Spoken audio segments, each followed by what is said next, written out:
If you own a Volkswagen, you already know the feeling.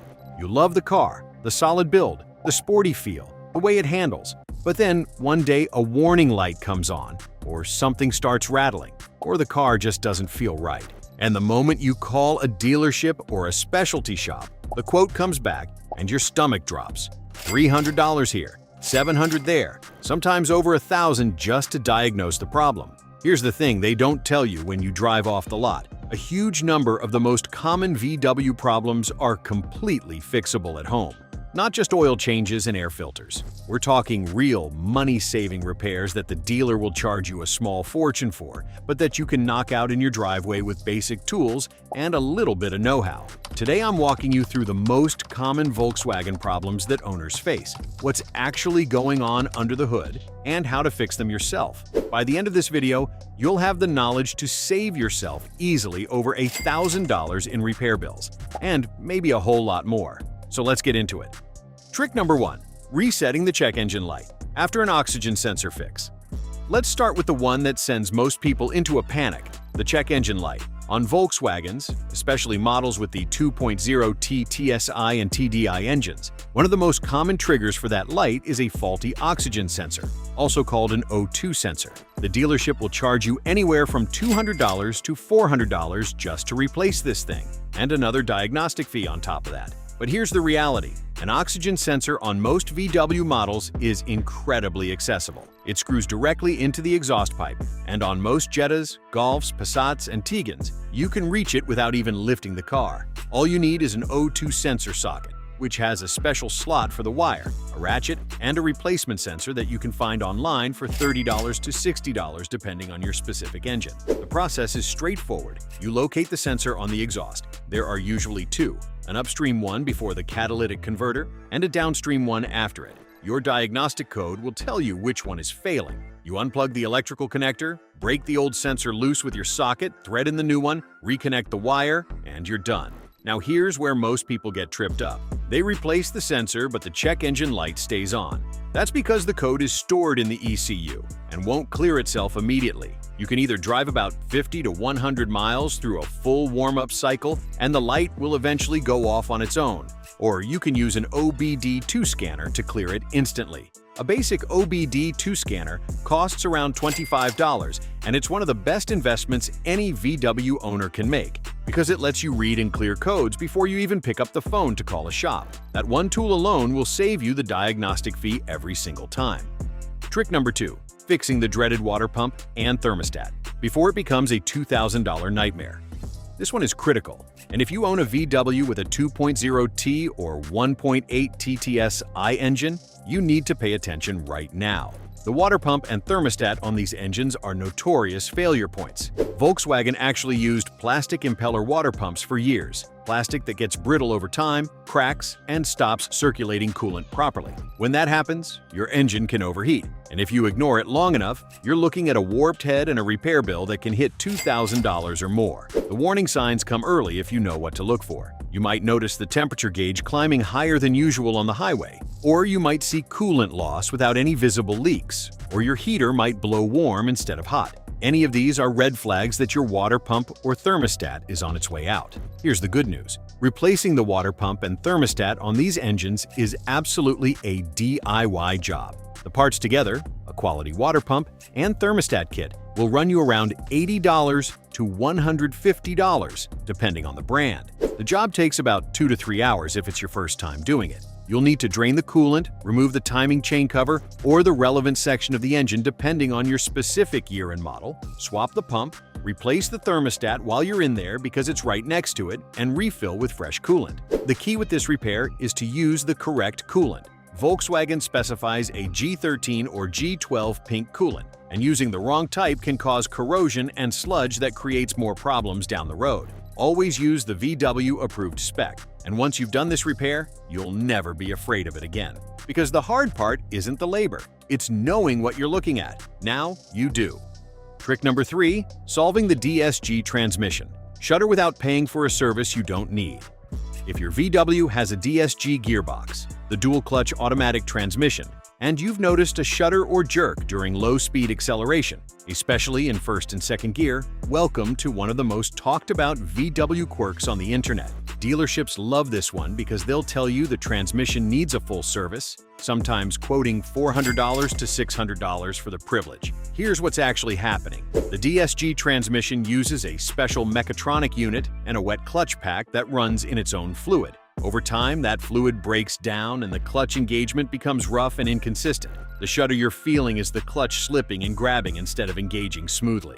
The fix is a DSG fluid and filter change. And yes, you can do this yourself. Volkswagen has an official fill spec and fluid type for the DSG, which is typically a G052182 fluid. You'll also need a new filter and drain plug, which come as a kit. The whole parts package usually runs between $60 and $100. The job involves draining the old fluid from the transmission pan, dropping the pan, swapping the filter, reinstalling the pan, and refilling through the fill port to the correct level. The critical part of this job is the fill level. DSG transmissions are overfill sensitive and underfill sensitive. The correct procedure is to fill until fluid just begins to drip out of the fill hole with the transmission at operating temperature, around 35 to 45 degrees Celsius measured through your OBD scanner. Do not skip the temperature check. Get this right, and the shudder goes away. Most people report night and day improvement after a proper DSG service done to spec, and you just saved yourself $400. Trick number 4. Fixing coil pack and ignition misfires. That dealers diagnose wrong. Here's a situation that plays out thousands of times a year at VW dealerships. A customer comes in with a misfire. The car shakes at idle, hesitates under acceleration, maybe the check engine light is flashing. The dealer runs a diagnostic, sees a cylinder-specific misfire code, and recommends replacing the coil pack. They charge $150 to $200 per coil pack, and often recommend doing all 4 or all 5 at once. That's a $600 to $1,000 job before you've even touched the spark plugs. Here's what's going on and how to fix it yourself. VW engines, especially the 4-cylinder TSI motors, use individual coil-on-plug ignition coils that sit directly on top of each spark plug. These coils fail, but spark plugs also wear out and cause coils to work harder than they should. The two problems are tightly linked. The right approach is to replace both the spark plugs and the coil packs at the same time, in the correct order of diagnosis. Start by swapping the coil pack from the misfiring cylinder with one from a good cylinder. If the misfire follows the coil is bad. If it stays in the same cylinder, look at the plug or the injector. OEM equivalent coil packs for most VWs run $20 to $35 each online. Spark plugs, and Volkswagen is picky about this, they want specific NGK or Bosch plugs at the correct heat range, are another $8 to $15 each. So the full tune-up with 4 new coils and 4 new plugs might cost you $120 to $200 in parts. Compare that to $600 to $1,000 at the dealer,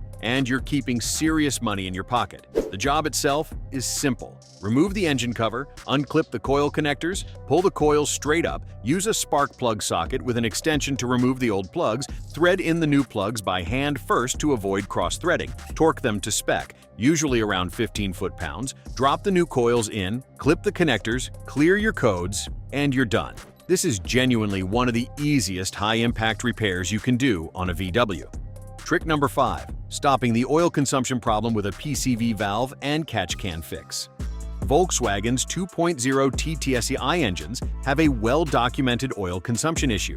Some owners find themselves adding a quart of oil every 1,000 miles or less, and the car shows no external leaks. The dealership will either tell you this is within spec, which is technically true but deeply frustrating, or they'll start talking about piston ring replacement, which is a major engine job. Before you go anywhere near piston rings, there's a much cheaper and often very effective fix to try first. The PCV system, the positive crankcase ventilation system, on these engines frequently fails. The PCV valve is integrated into a unit on the passenger side of the engine, and when it fails, it causes excessive crankcase pressure that pushes oil vapor into the intake and burns it off. This is where your oil is going. A replacement PCV valve for the TSI engine costs around $30 to $60, depending on the brand. Replacing it is a 30-minute job. You locate the valve on the valve cover or the crankcase vent system, depending on your specific engine year, disconnect the hoses, remove the old valve, and install the new one. It's often held in by a single clip or a simple threaded fitting. Many VW owners who do this report a significant drop in oil consumption, sometimes going from a quart every 1,000 miles down to normal consumption over 5,000 miles or more. It won't fix a ring problem if you have a severe case, but it's the right first step and a fraction of the cost. While you're at it, consider adding an oil catch can to the crankcase vent line. This is a small canister that intercepts oil vapor before it can re-enter the intake. You empty it every oil change. Catch cans run $30 to $80 for a quality unit, and they're a great long-term protection measure for any forced induction VW engine. Trick number 6. Diagnosing and fixing power. Window regulator failure at home.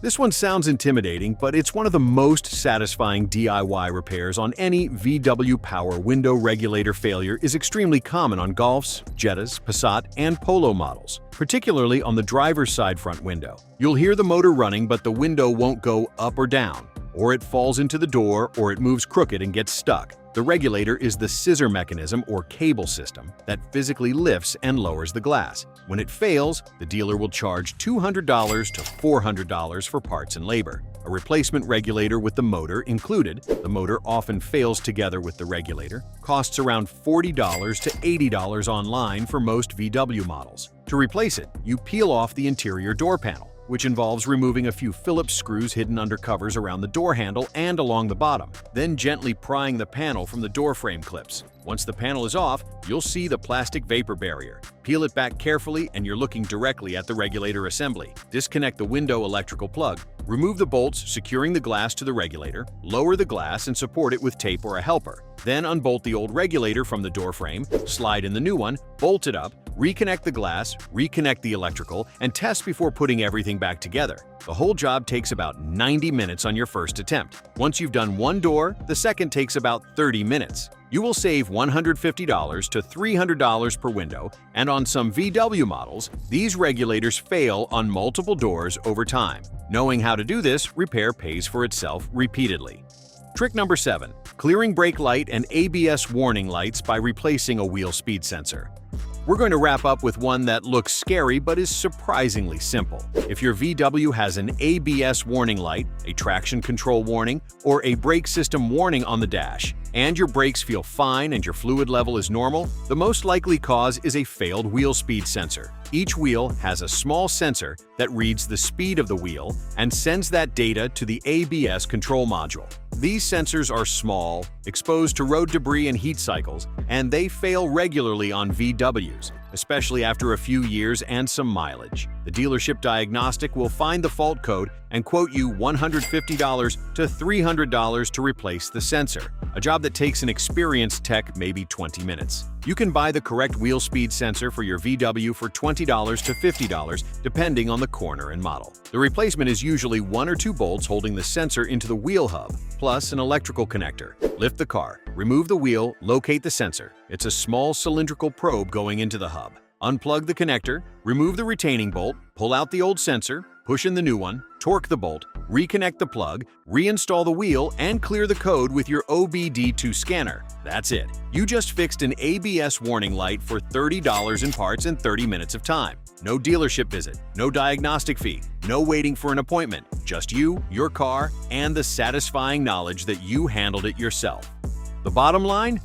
Look, owning a Volkswagen doesn't have to mean owning a money pit. These cars are well engineered, they're fun to drive, and when they're properly maintained, they go a very long time. The problem is the repair cost perception. People hear European car and immediately assume every fix requires a specialist and a huge bill. But as you've seen today, the most common problems VW owners face are genuinely fixable at home with basic tools, a good OBD2 scanner, and the right parts from a reputable online supplier. Between the oxygen sensor, the water pump, the DSG service, the ignition coils, the PCV valve, the window regulator, and the wheel speed sensor, you're looking at repairs that would total easily $2,000 to $4,000 at a shop, done for a fraction of that cost in your own driveway. The single most important tool you can have is that OBD2 scanner. Get one that's VCDS compatible if you want deeper access to VW-specific systems. It reads data that generic scanners miss, and it gives you real insight into what your car is actually doing. That knowledge is power, and in this case, it's also money. If this video helped you, hit that like button and subscribe. There's a lot more VW content coming, including deeper dives into the TDI engine, the MQB platform cars, and more advanced repairs for those of you who want to go further. Drop your VW model in the comments and tell me what problem you've been dealing with. I read everything, and it helps me figure out what to cover next. Take care of your car, take care of your wallet, and I'll see you in the next one.